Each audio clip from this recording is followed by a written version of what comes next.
Hello दोस्तों, very good morning. आज के इस टॉपिक में हम बात करेंगे कि किसी पीएलसी पैनल के अंदर में कंट्रोल वायरिंग करने के लिए हमें किन किन चीज़ों की रिक्वायरमेंट होती है। अगर हम बेसिक बात करें किसी भी पैनल के अंदर में कंट्रोल वायरिंग करने के लिए, तो कुछ जो मोस्ट इम्पोर्टेंट चीज़ें होती हैं उनमें एक हमारा होता है वायर कटर, जिसकी हेल्प से हम वायर को काटते हैं। स्क्रूड्राइवर सेट का यूज़ वायर को टीवी में टाइट करने के लिए किया जाता है। Control wire, non fuse TV, glass fuse, cable लग और वायर स्ट्रिपर की रिक्वायरमेंट होती है। फेरुल ट्यूब, अगर ये सब चीज़ें हमारे पास हैं तो हम इजीली पैनल्स के अंदर में वायरिंग कर सकते हैं। अभी हम वन बाय वन समझेंगे कि कौन सी चीज़ का कहाँ पर यूज़ किया जाता है। जैसे कि ये हमारी कंट्रोल वायर है, इस कंट्रोल वायर को टीवीज़ में कनेक्ट किया जाता है। तो टीवीज़ जैसे मैंने बताया आपको, नॉन फ्यूज़ टाइप भी रहते हैं, फ्यूज़ टाइप भी रहते हैं। तो नॉन फ्यूज़ टाइप टीवी में हमें वायर को कनेक्ट करने के लिए केबल के लिए लग की रिक्वायरमेंट होती है। इसके लिए हम पिन टाइप लग का यूज़ करते हैं। ये जो है हमारा पिन टाइप लग है, इस लग को हम केबल पे क्लैंप करके इस टीवी में कनेक्ट कर देंगे। अभी सेकंड हमारा आता है फ्यूज़ टीवी। फ्यूज़ टीवी में हमारा जो फ्यूज़ टीवी है वो इस तरह से दिखाई देता है। इसके ऊपर में एलईडी इंडिकेटर लगा रहता है।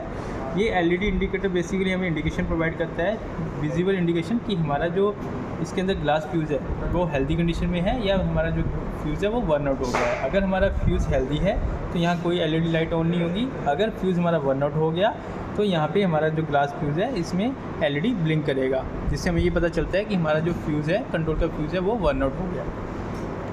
इसको मैं आपको ओपन करके दिखाऊं तो ये इस तरह से दिखाई देता है। इसी के अंदर हम ये ग्लास फ्यूज़ का यूज़ करते हैं और ग्लास फ्यूज़ को ऐसे इंसर्ट करते हैं। तो ये हो गया हमारा ग्लास फ्यूज़। अभी यहाँ पे फेरुल ट्यूब पड़ी हुई है। इस फेरुल ट्यूब का यूज़ केबल के ऊपर में फेरुल प्रिंटिंग के लिए किया जाता है। जब हम कहीं भी किसी कंट्रोल केबल को कनेक्ट करते हैं तो उस केबल के ऊपर में दोनों एंड पे फेरुल लगाए जाते हैं। उसके ऊपर में टैगिंग की जाती है। जैसे यहाँ पे लिखा हुआ है L11, तो दूसरे साइड में भी यहाँ पे सेम एक फेरुल मिलेगा हमें, जो कि L11 के नाम से ही लिखा हुआ है, जिससे हमें ये पता लगेगा कि ये जो हमारी केबल है वो किसके लिए यूज़ की जा रही है। तो ड्राइंग में देखकर हम कंट्रोल वायरिंग की ड्राइंग में देख के ईजी आइडेंटिफाई कर सकते हैं कि ये हमारी जो केबल है वो किसके लिए यूज़ हो रही है।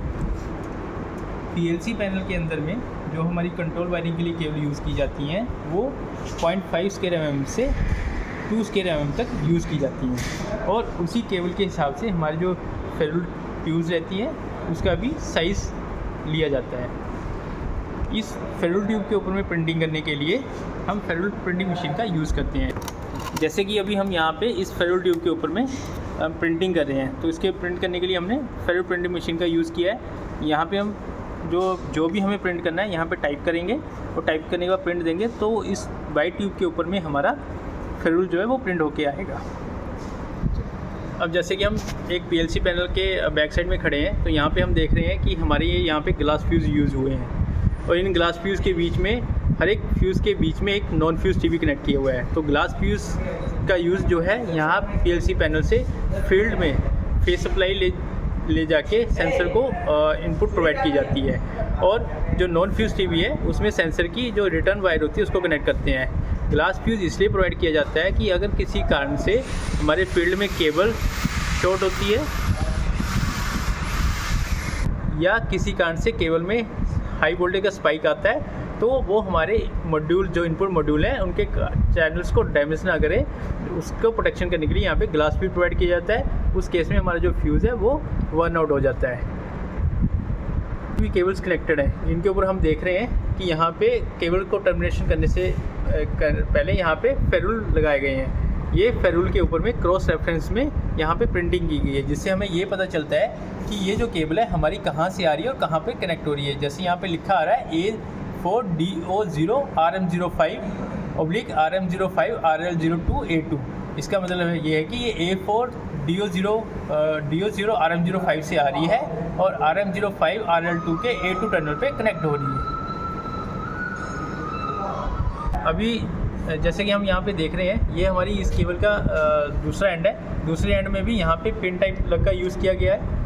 यहाँ पे केबल को पिन टाइप प्लग से क्लैंप किया गया है और यहाँ पे भी एक फेरुल डाला गया है। सेम ये फेरुल का अपोजिट इसके दूसरे एंड टर्मिनल पे डाला गया है, ताकि हमें ये पता चलता रहे कहीं से भी देखने पे कि हमारी केबल कहाँ से आ रही है और केबल कहाँ पे कनेक्ट हो रही है। Thank you.